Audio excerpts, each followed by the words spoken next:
Hello दोस्तों।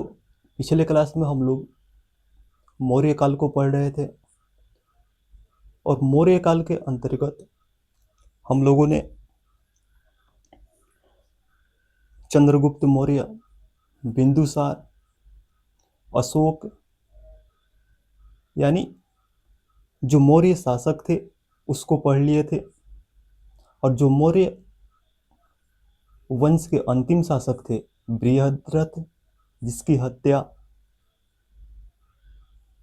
पुष्यमित्र शुंग ने कर दिया और मौर्य वंश के स्थान पर शुंग वंश की स्थापना किया। तो इन सभी बातों को कल की क्लास में हम लोगों ने पढ़ लिया था। आज की क्लास में हम लोग मौर्य प्रशासन को पढ़ने वाले हैं। तो चलिए क्लास को स्टार्ट करते हैं।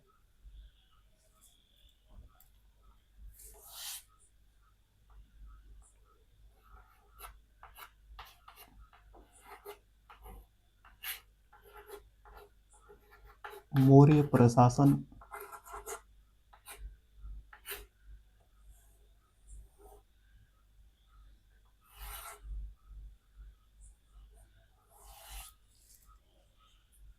तो मौर्य काल में प्रशासन के शीर्ष पर राजा होते थे।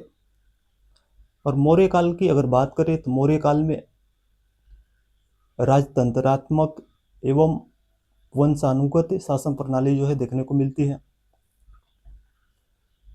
और इस समय राजा को सलाह देने के लिए और उनको कार्यों में सहयोग देने के लिए एक मंत्री परिषद होता था।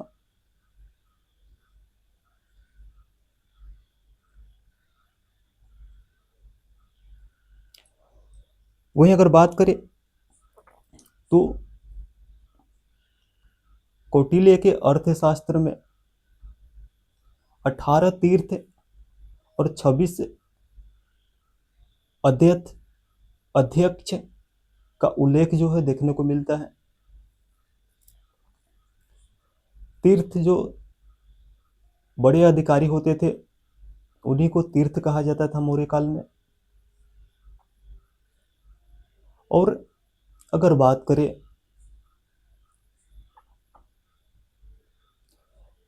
एक गोप था जो मौर्य प्रशासन की सबसे छोटा यानी सबसे छोटी इकाई थी। जो गोप था वह 10 ग्राम के 10 ग्राम यानी 10 गांवों के प्रशासन की देखरेख करता था। और अगर बात करें तो मौर्य काल में उपदा परीक्षण की अगर बात करें तो मौर्य काल में मुख्यमंत्री और पुरोहितों को की नियुक्ति से पहले उनके नैतिकता को जांचा या परखा जाता था, जिसे ही उपदा परीक्षण कहा गया है। और एक अगर बात करें तो मौर्य काल में शांति व्यवस्था जो कायम करने वाले अधिकारी होते थे उसे अर्थशास्त्र में रक्षिण कहा गया है। तो ये सभी जो है मौर्य काल की प्रशासनिक विशेषता है। वहीं अगर बात करें तो मौर्य काल में धर्म एवं दान विभाग के जो प्रधान होते थे उसे पुरोहित कहा जाता था। और जो राजा का उत्तराधिकारी होता था उसे युवराज कहा जाता था। और अगर बात करें तो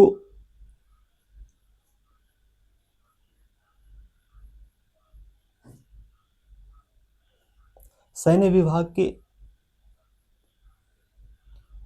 प्रधान को सेनापति कहा जाता था।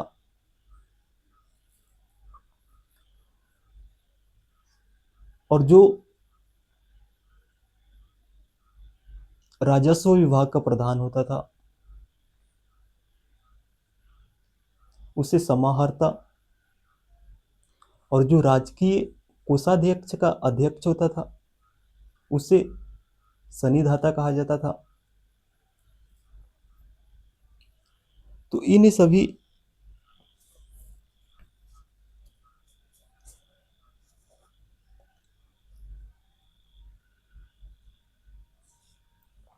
अधिकारियों की अगर बात करें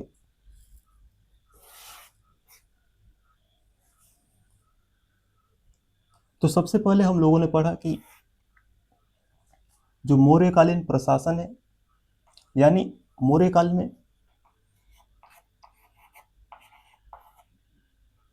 राजतंत्रात्मक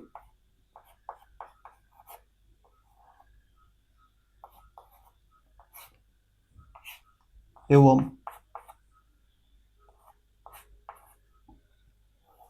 वंशानुगत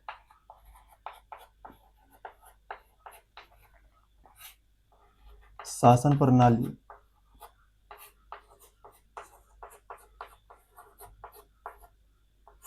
देखने को मिलता है। और प्रशासन के शीर्ष पर राजा होता था। प्रशासन के शीर्ष पर राजा होता था और राजा को सलाह देने के लिए एक मंत्री परिषद होता था। एक मंत्री परिषद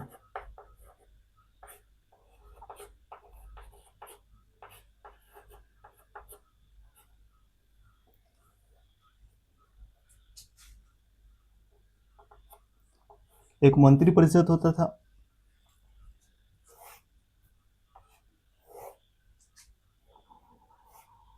वहीं अगर बात करें उपधा परीक्षण की,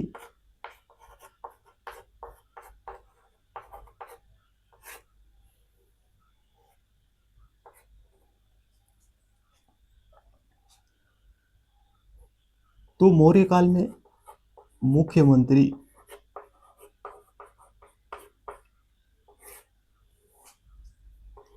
और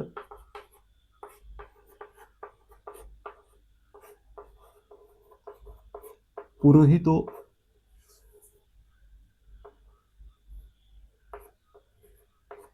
की नियुक्ति से पहले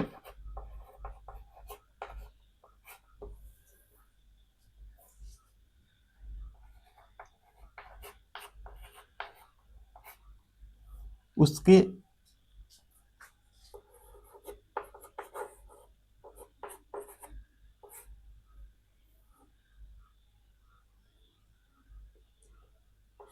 नैतिकता को जांचा या परखा जाता था।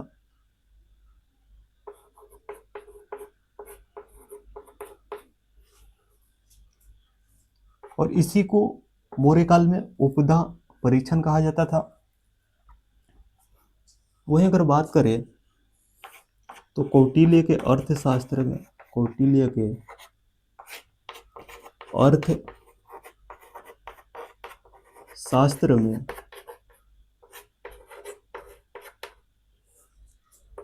18 तीर्थ और 26 अध्यक्ष की चर्चा जो है देखने को मिलती है। यानी कौटिल्य के अर्थशास्त्र में 18 तीर्थ और 26 अध्यक्ष का उल्लेख किया गया है। और जो मौर्यकालीन सबसे बड़े अधिकारी होते थे उसे ही तीर्थ कहा जाता था। सबसे बड़े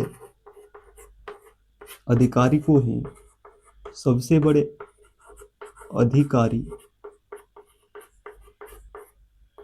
को ही तीर्थ कहा जाता था।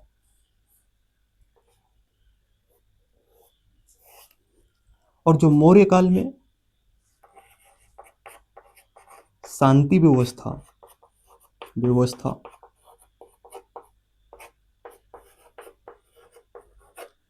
कायम करने वाला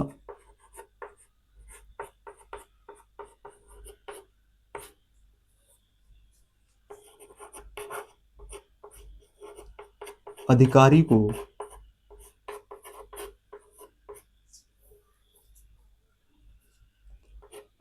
कौटिल्य के अर्थशास्त्र में रक्षिन कहा गया है।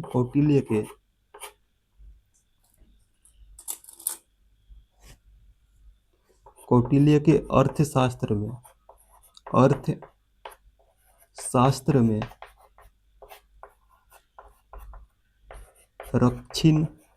रक्षिन कहा गया है।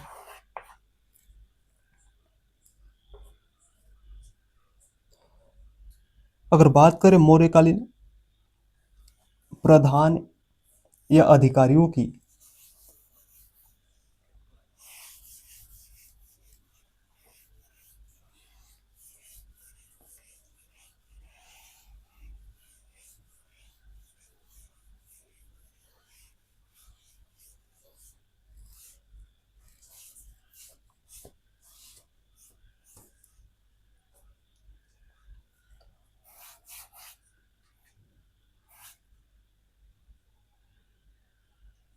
तो धर्म एवं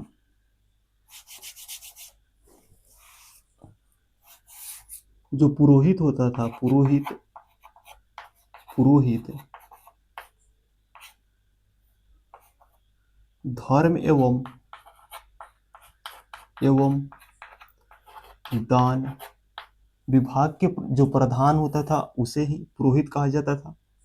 धर्म एवं दान विभाग के प्रधान को ही पुरोहित कहा जाता था। युवराज, राजा के उत्तराधिकारी को ही युवराज कहा जाता था। राजा के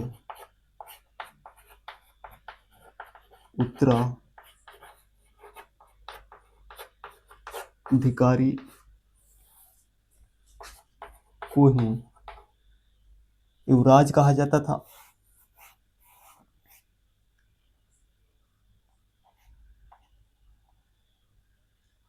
और सैन्य विभाग के प्रधान को सेनापति कहा जाता था। सेनापति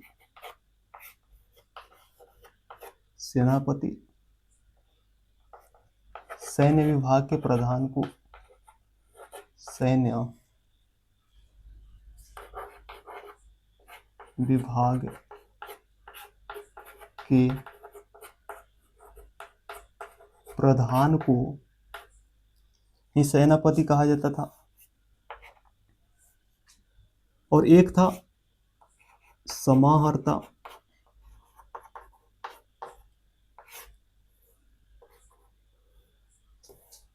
तो राजस्व विभाग के प्रधान को ही राजस्व विभाग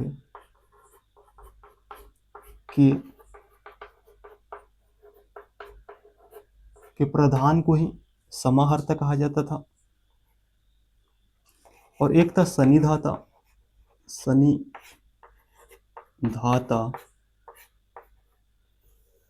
राजकीय कोषाध्यक्ष के अध्यक्ष को सन्निधाता कहा जाता था।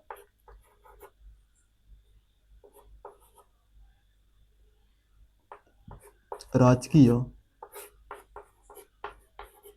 कोषाध्यक्ष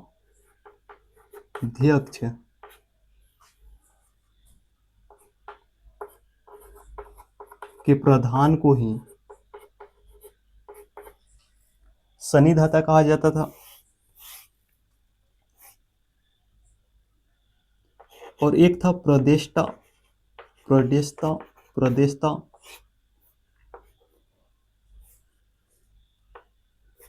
फौजदारी न्यायालय के न्यायाधीश को ही प्रदेष्टा कहा जाता था। फौजदारी न्यायालय के न्यायाधीश को ही प्रदेष्टा कहा जाता था।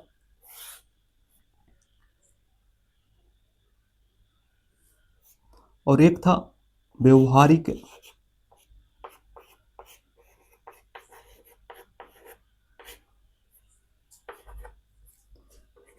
दीवानी न्यायालय के न्यायाधीश को व्यवहारिक कहा जाता था। दीवानी न्यायालय के जो न्यायाधीश होता था उसे ही व्यवहारिक कहा जाता था।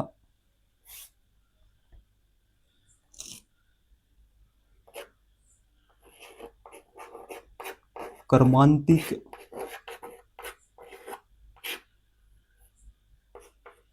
उद्योग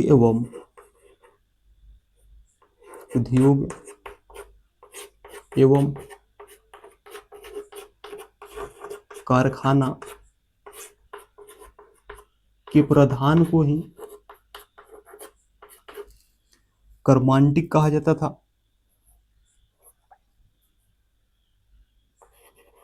और एक थे आटविक वन विभाग के प्रधान को ही वन विभाग के प्रधान को ही आटविक कहा जाता था।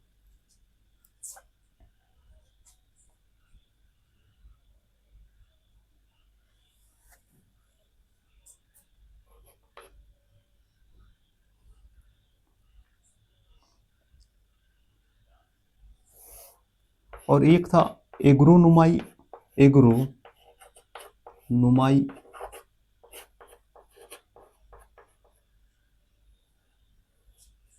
सड़क निर्माण अधिकारी को ही सड़क निर्माण करने वाले अधिकारी को ही करने वाले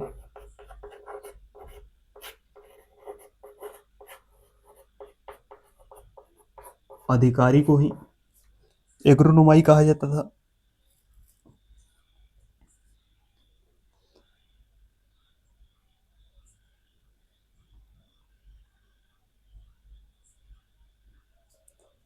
और एक था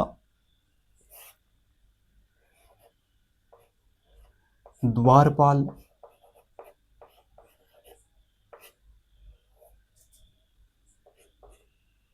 तो राजकीय द्वारों के रक्षक को ही राजकीय द्वार के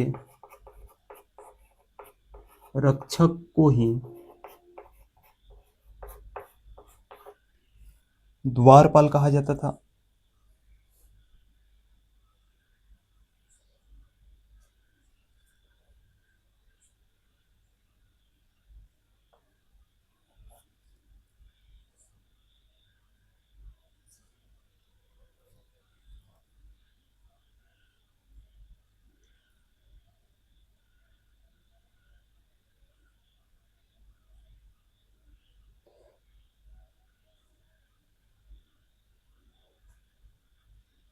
और एक था दुर्गपाल।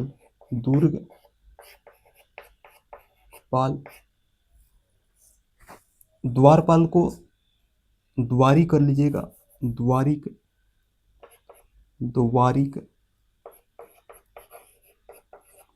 यानी राजकीय द्वार के रक्षक को ही द्वारी कहा जाता था। और जो दुर्गपाल था, दुर्गों के राजकीय दुर्गों के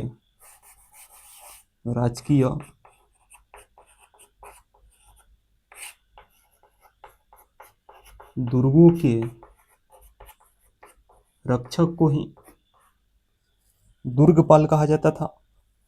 और एक था अंतःपाल।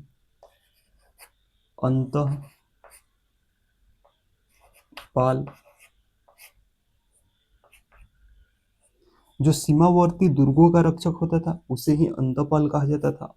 सीमावर्ती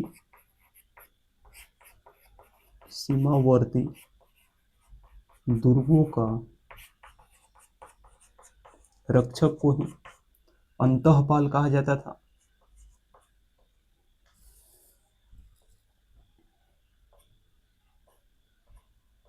तो यह था मौर्यकालीन पदाधिकारी। फिर अगर बात करें तो और भी है, जैसे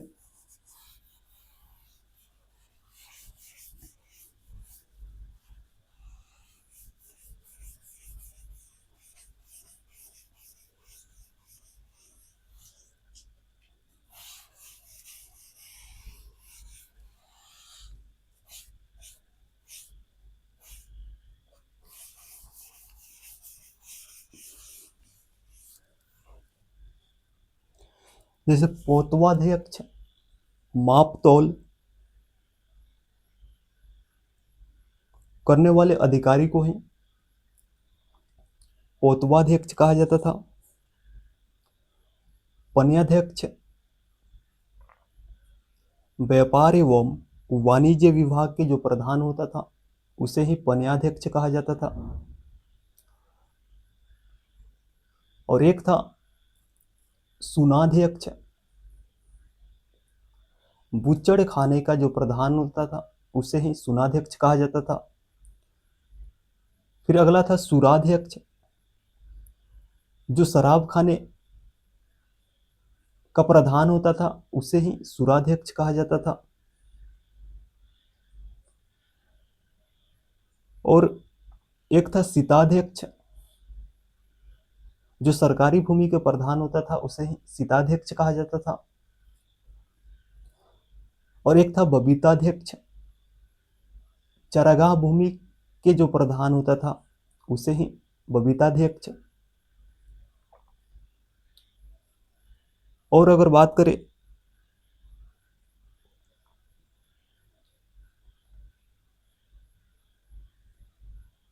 तो एक था लक्षणाध्यक्ष, जो टकसाल विभाग के प्रधान होता था। टकसाल विभाग के जो प्रधान होता था उसे ही लक्षणाध्यक्ष कहा जाता था।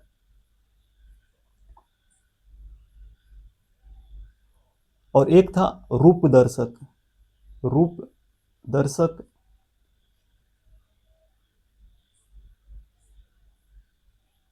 मौर्यकालीन मुद्रा का जो परीक्षण करने वाला अधिकारी होता था उसे ही रूप दर्शक कहा जाता था।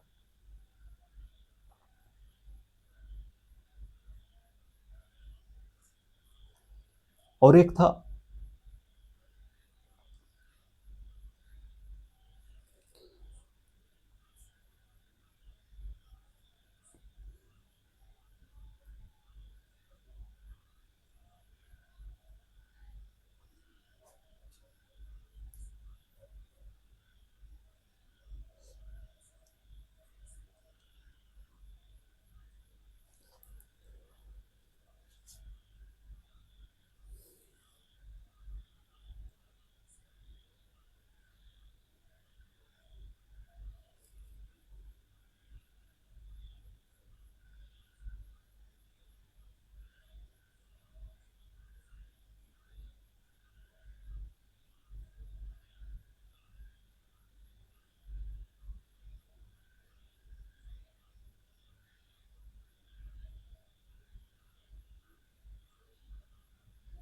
एक था रूपा जीवा, जो वैश्यालय के प्रधान होता था उसे ही रूपा जीवा कहा जाता था। फिर अगर बात करें तो इसको पहले हम लोग लिख लेते हैं। पोतवाध्यक्ष,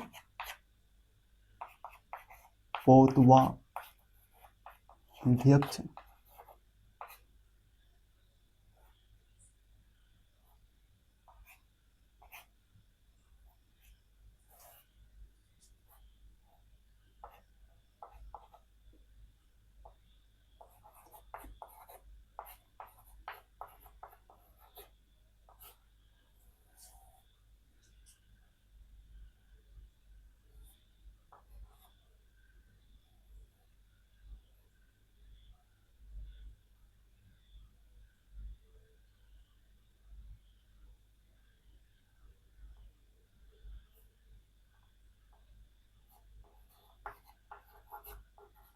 मापतोल करने वाले अधिकारी को ही पोतवाध्यक्ष कहा जाता था, और एक था पन्याध्यक्ष।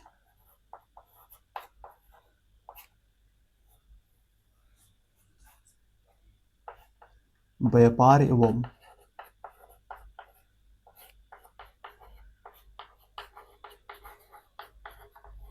वाणिज्य विभाग के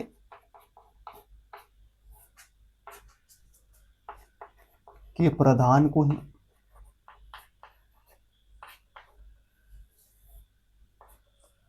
पन्याध्यक्ष कहा जाता था।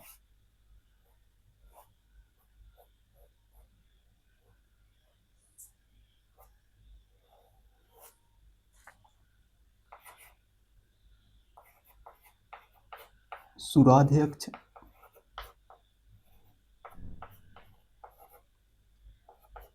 शराब खाना के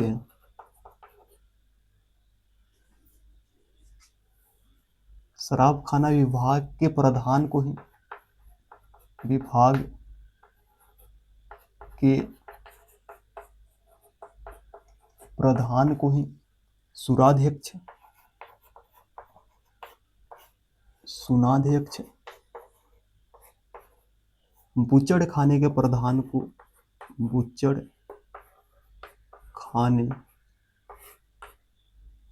खाना विभाग के जो प्रधान होता था, बुचड़ खाना विभाग के प्रधान को ही सुनाध्यक्ष कहा जाता था।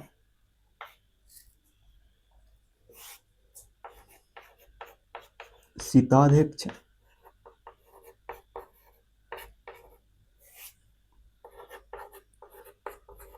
सरकारी भूमि के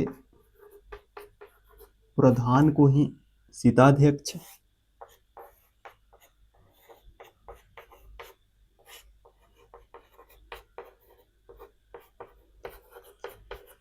चारागाह भूमि के प्रधान को बबीताध्यक्ष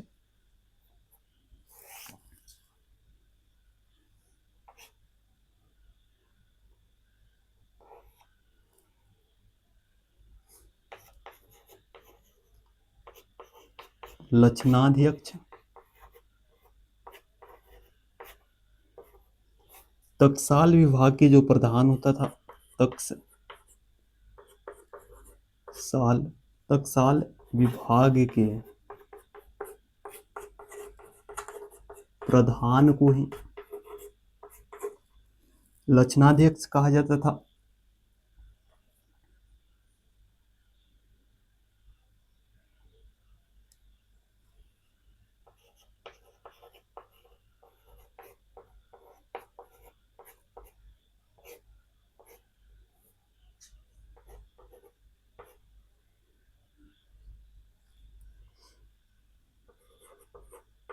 मौर्य काल में मुद्राओं के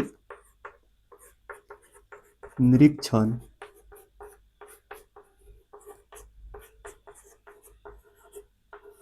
करने वाले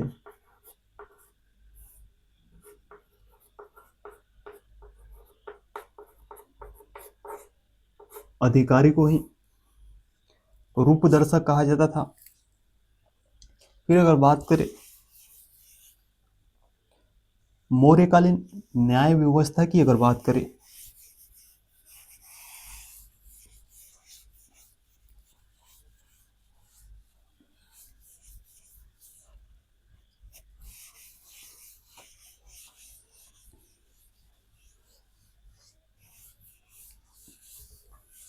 तो मौर्य काल में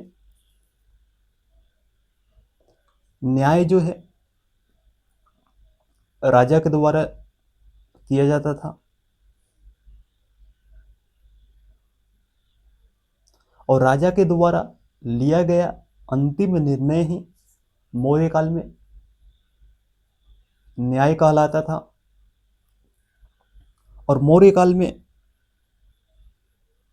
दो न्यायालय हैं, एक था धर्म स्थीय न्यायालय और एक था कंटक शोधन न्यायालय। कंटक शोधन न्यायालय, धर्मस्थलीय न्यायालय जो था दीवानी और स्त्री से संबंधित मामलों की सुनवाई करता था। और जो कंटक शोधन न्यायालय था यह फौजदारी मामलों से संबंधित का सुनवाई करता था। फिर अगर बात करें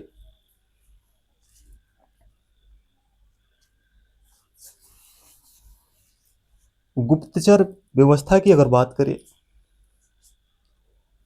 तो गुप्तचर व्यवस्था की नींव जो है सर्वप्रथम मौर्य काल में ही पड़ा था।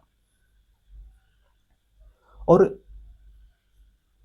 कौटिल्य के अर्थशास्त्र में गुप्तचर के लिए गुट पुरुष शब्द का प्रयोग किया गया है। वहीं जो गुप्तचर विभाग के प्रधान होता था उसे महामात्य सर्प कहा जाता था। और अगर बात करें तो गुप्तचर विभाग के सबसे बड़े अधिकारी जो होते थे उसे सर्प महामात्य कहा जाता था। यानी कौटिल्य के अर्थशास्त्र में गुप्तचर के लिए गुट पुरुष शब्द का प्रयोग किया गया है। और गुप्तचर विभाग के जो प्रधान होता था उसे यानी गुप्तचर से संबंधित जो विभाग होता था उसे महामात्य सर्प कहा जाता था। और वहीं अगर बात करें तो गुप्तचर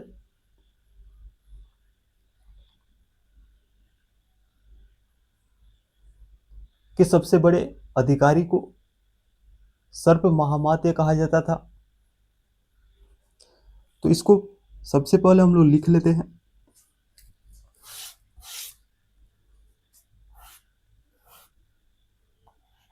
अगर न्याय व्यवस्था की बात करें, मौर्यकालीन न्याय व्यवस्था की अगर बात करें, मौर्यकालीन न्याय व्यवस्था की अगर बात करें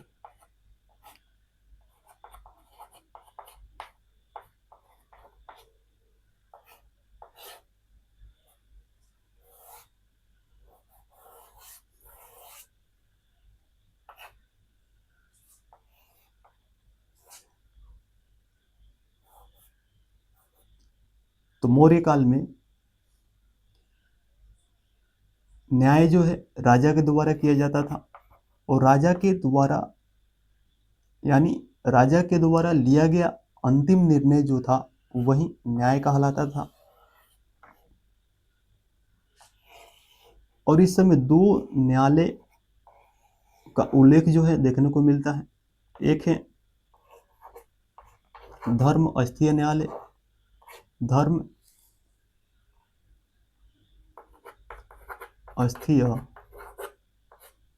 न्यायालय,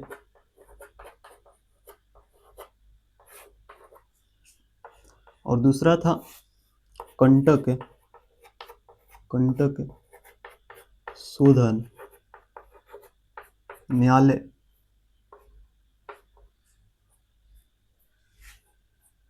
धर्मस्थलीय न्यायालय में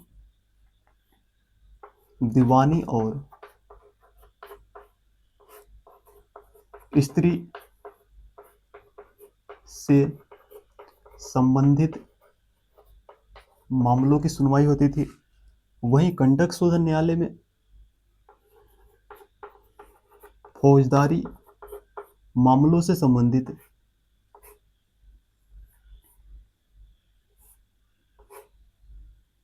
की सुनवाई होती थी। और इसके बाद बात की गुप्तचर व्यवस्था की। गुप्तचर व्यवस्था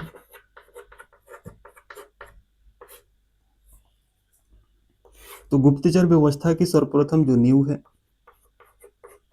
मौर्य काल में पड़ा है।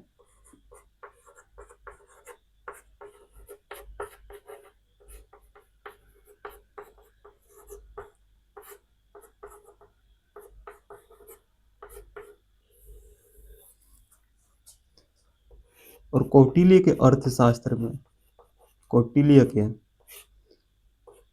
अर्थशास्त्र में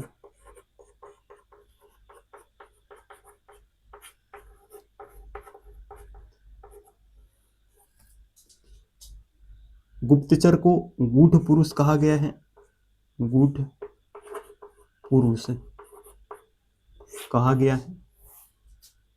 और गुप्तचर से संबंधित जो विभाग था, गुप्तचर से संबंधित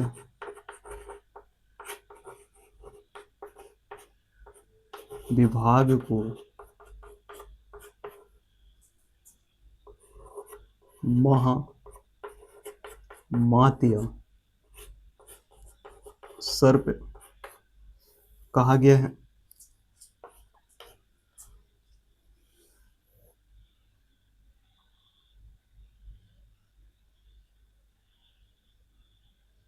और गुप्तचर विभाग के सबसे बड़े अधिकारी को, गुप्तचर विभाग के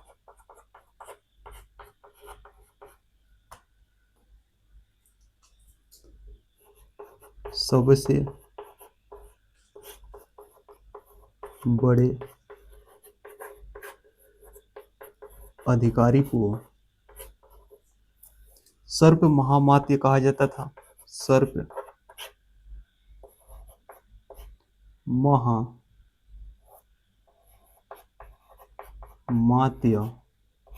कहा जाता था। फिर इसके बाद अगर बात करें मुद्रा व्यवस्था की,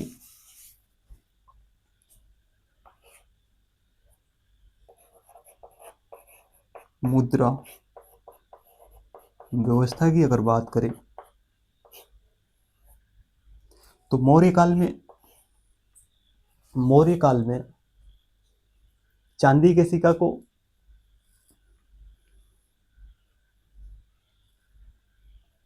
पर्ण,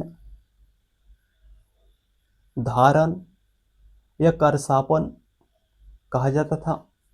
और मौर्यकालीन जो सबसे प्रमुख सिक्का था उसे पर्ण कहा जाता था। और मौर्य काल में जो सोना का सिक्का होता था उसे स्वर्ण कहा जाता था।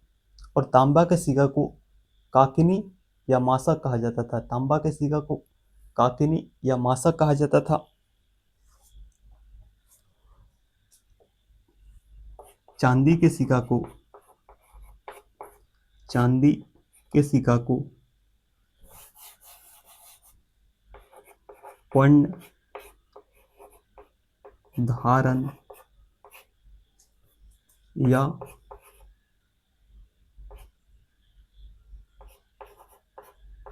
करसापन कहा जाता था। और मौर्यकालीन सबसे प्रमुख सिक्का जो था, मौर्यकालीन सबसे प्रमुख सिक्का पर्ण था। मौर्यकालीन सबसे प्रमुख सिक्का जो था पर्ण था। सोना के सिक्का को स्वर्ण कहा जाता था। और तांबा के सिक्का को काकिनी या मासक कहा जाता था। फिर अगर बात करें मौर्यकालीन अर्थव्यवस्था की, अगर बात करें तो मौर्य काल में अर्थव्यवस्था के 3 स्तंभ थे। एक था कृषि, दूसरा था पशुपालन और तीसरा था उद्योग। मौर्य काल में अगर कृषि की बात करें तो मौर्य काल में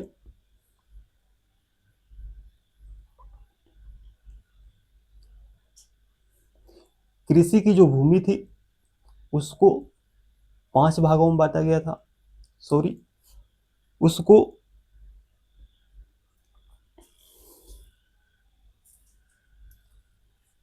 उसको 4 भागों में, यानी जो प्रमुख भूमि थी मौर्य काल में कृषि की, एक था कृष्ट, यानी जो जोती हुई भूमि होती थी मौर्य काल में उसे ही कृष्ट कहा जाता था। बिना जोती हुई भूमि को अकृष्ट, और एक था स्थल, ऊंची भूमि को स्थल कहा जाता था, और एक था आद्यो मात्रिक, जिस भूमि पर बिना वर्षा की खेती किया जाता था उस भूमि को ही आद्यो मात्रिक कहा जाता था। और मौर्य काल में भू राजस्व का सबसे प्रमुख स्रोत जो है कृषि ही था। और मौर्य काल में जो भू राजस्व की दर था वह उत्पादन के 1/6 भाग हुआ करता था। और मौर्य काल में भूमि पर किसान और राज्य दोनों का अधिकार होता था। किसान और राज्य दोनों का अधिकार होता था। फिर अगर बात करें उद्योग की, अगर बात करें तो मौर्य काल में अगर बात करें तो मौर्य काल का सबसे प्रमुख उद्योग जो है वस्त्र उद्योग था।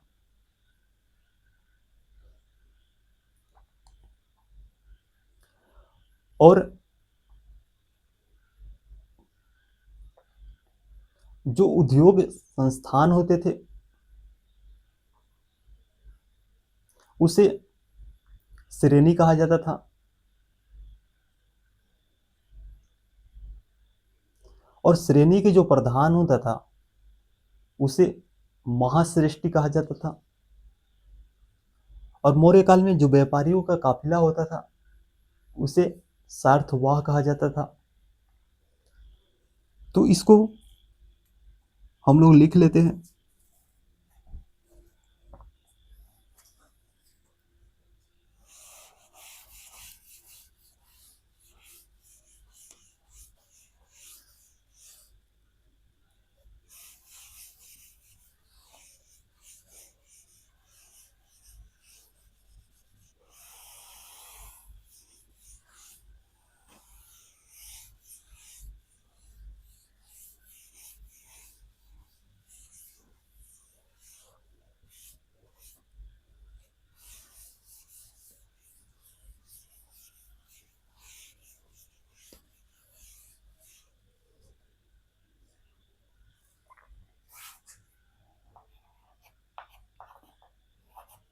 मौर्यकालीन अर्थ व्यवस्था।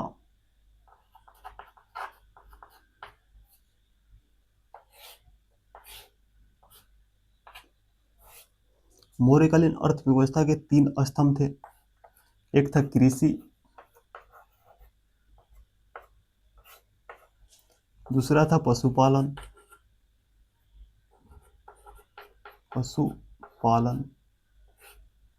और तीसरा था उद्योग।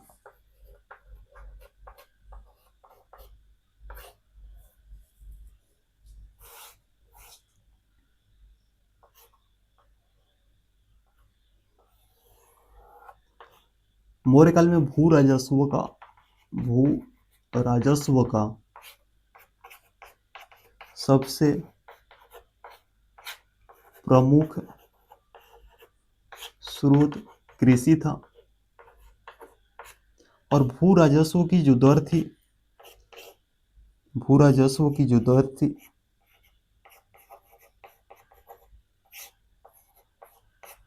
1/6 था, यानी कुल फसल के उत्पादन का 1/6 भाग लिया जाता था। और मौर्य काल में जो भूमि थी कृषि के लिए उस पर कृषक और राज्य दोनों का नियंत्रण होता था।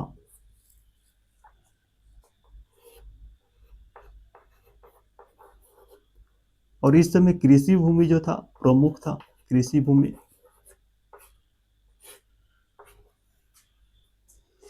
एक था कृष्ट भूमि,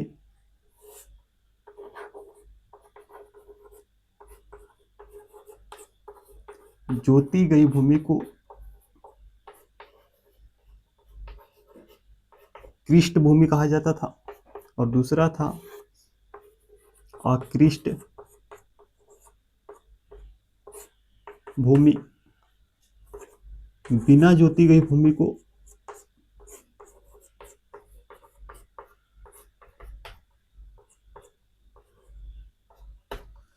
अकृष्ट कहा जाता था, अकृष्ट भूमि। और तीसरा था स्थल। स्थल मौर्य काल में जो ऊंची भूमि होती थी उसी को ही स्थल कहा जाता था। ऊंची भूमि को ही स्थल कहा जाता था। और चौथा था आदेव मात्रिक। आदेव मात्रिक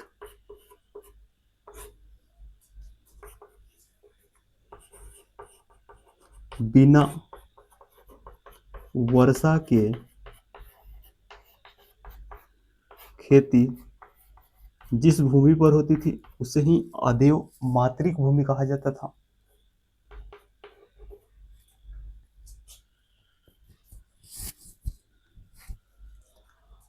और उद्योग की बात करें तो सबसे प्रमुख उद्योग जो है, सबसे प्रमुख उद्योग जो है वस्त्र उद्योग था।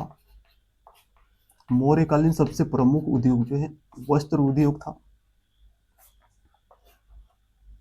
और इस समय उद्योग जो संस्थान था, उद्योग संस्थान को श्रेणी कहा जाता था। और श्रेणी के जो प्रधान होता था, इसके प्रधान को महाश्रेष्ठी कहा जाता था। और व्यापारियों का जो काफिला होता था, व्यापारियों के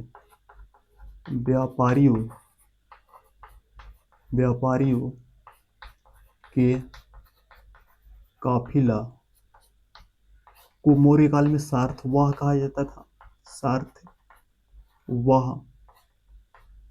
कहा जाता था। फिर इसके बाद अगर बात करें मौर्यकालीन सामाजिक स्थिति की, अगर बात करें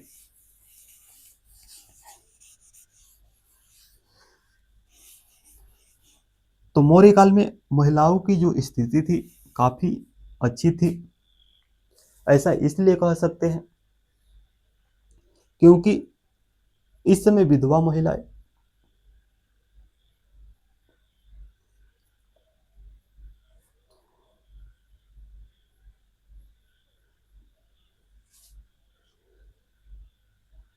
स्वतंत्र जीवन जी सकती थी।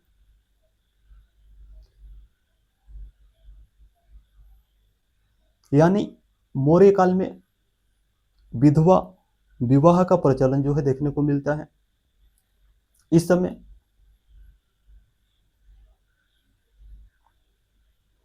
सम्भ्रात घर की जो महिलाएं होती थी वह, यानी सम्भ्रात घर की वैसी महिलाएं जो घर से बाहर नहीं निकलती थी, उसे मौर्य काल में अनिष्कासनी कहा जाता था। और वैसी विधवा महिलाएं जो स्वतंत्र जीवन जीना चाहती थी उसे मौर्य काल में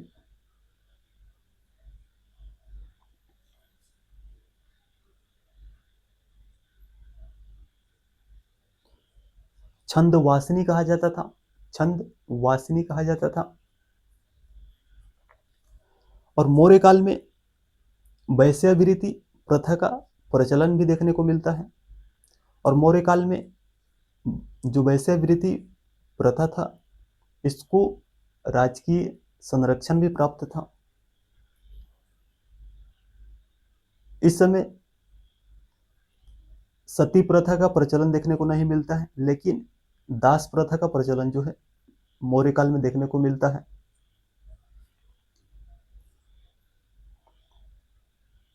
और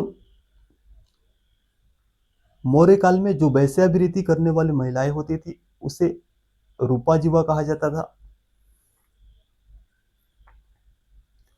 मौर्य काल में महिलाएं और पुरुष दोनों के लिए तलाक जो है उपलब्ध था।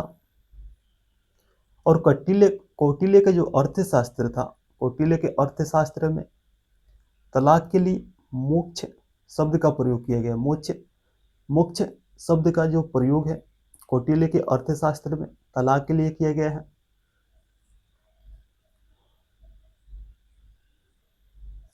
तो यह मौर्यकालीन सामाजिक स्थिति था। तो इसको सबसे पहले हम लोग लिख लेते हैं।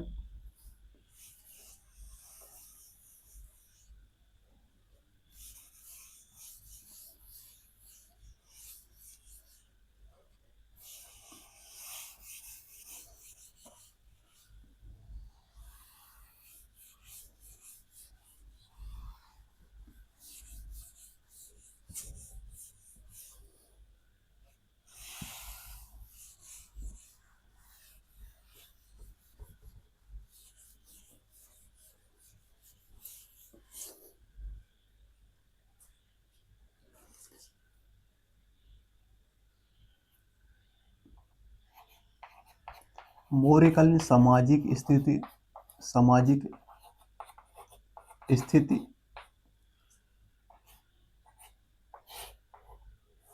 तो मौर्यकालीन महिलाओं की स्थिति जो थी काफी अच्छी थी। वैसी विधवा महिलाएं जो स्वतंत्र जीवन जीना चाहती थी, उसे छंद वासिनी कहा जाता था। छंद वासिनी कहा जाता था।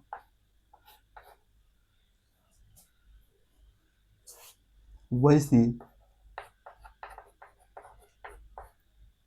विधवा महिलाएं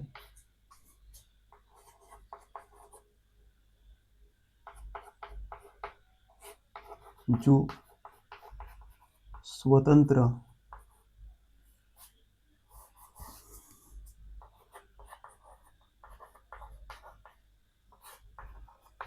जीवन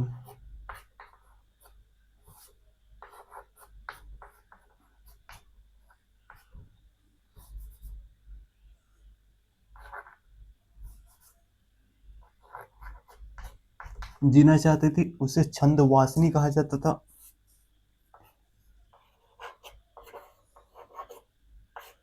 सम्राट घरों की वैसी महिलाएं जो घर से बाहर नहीं निकलती थी, उसे अनिष्कासिनी कहा जाता था।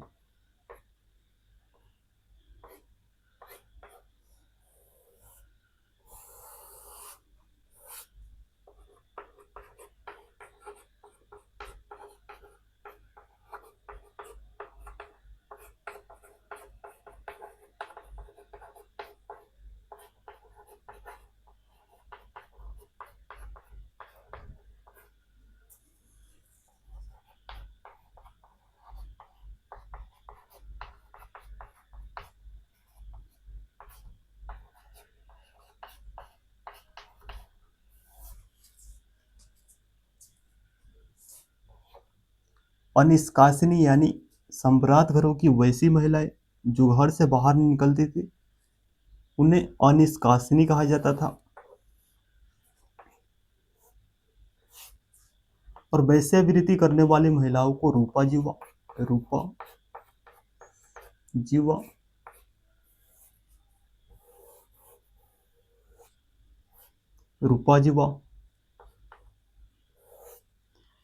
और जो वैश्यालय का प्रधान होता था उसे गणिकाध्यक्ष कहा जाता था। वैश्यालय के प्रधान को गणिकाध्यक्ष गणिकाध्यक्ष कहा जाता था। गणिकाध्यक्ष जो वैश्यालय का प्रधान होता था, वैश्यालय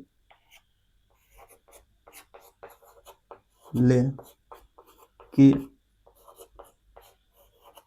प्रधान को गणिकाध्यक्ष कहा जाता था। और वैश्यावृत्ति करने वाली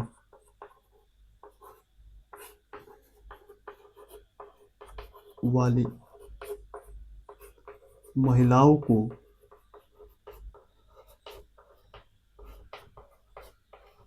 रूपा जीवा कहा जाता था।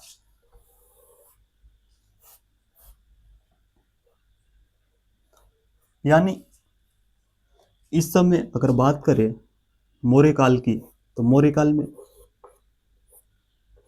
विधवा विवाह का प्रचलन जो है देखने को मिलता है। वैश्यावृत्ति का प्रचलन जो है देखने को मिलता है। वैश्यावृत्ति का प्रचलन भी देखने को मिलता है। लेकिन इस समय सती प्रथा का जो प्रचलन जो है, सती प्रथा का प्रचलन जो है नहीं था। लेकिन इस समय दास प्रथा का प्रचलन जो है देखने को मिलता है। दास प्रथा का प्रचलन जो है देखने को मिलता है।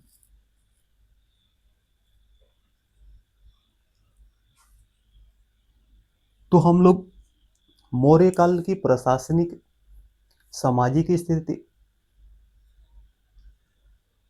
और मौर्यकालीन न्याय व्यवस्था, मुद्रा व्यवस्था, गुप्तचर व्यवस्था, सामाजिक स्थिति और मौर्यकालीन अर्थव्यवस्था को देख लिए। हमें मौर्य काल में इतना ही पढ़ना था और कल की क्लास में हम लोग मौर्योत्तर काल को पढ़ेंगे। मौर्योत्तर काल के अंतर्गत एक देशी शासकों ने शासन किया है और विदेशी शासकों ने भी भारत में शासन किया है। तो हम लोग कल की क्लास में देशी शासन यानी देशी शासन के अंतर्गत शुंग, कण्व, सातवाहन, चेदी या महामेघवाहन वंश और वही विदेशी आक्रमण के अंतर्गत हिंदेवन, शक, पहलव, कुषाण। लेकिन कल की क्लास में हम लोग देशी शासन को देखेंगे और उसके बाद हम लोग अगले क्लास में विदेशी शासन को देखेंगे। फिर उसके बाद हमारा मौर्योत्तर काल जो चैप्टर है वो समाप्त हो जाएगा। तो चलिए मिलते हैं कल की क्लास में। जय हिंद दोस्तों।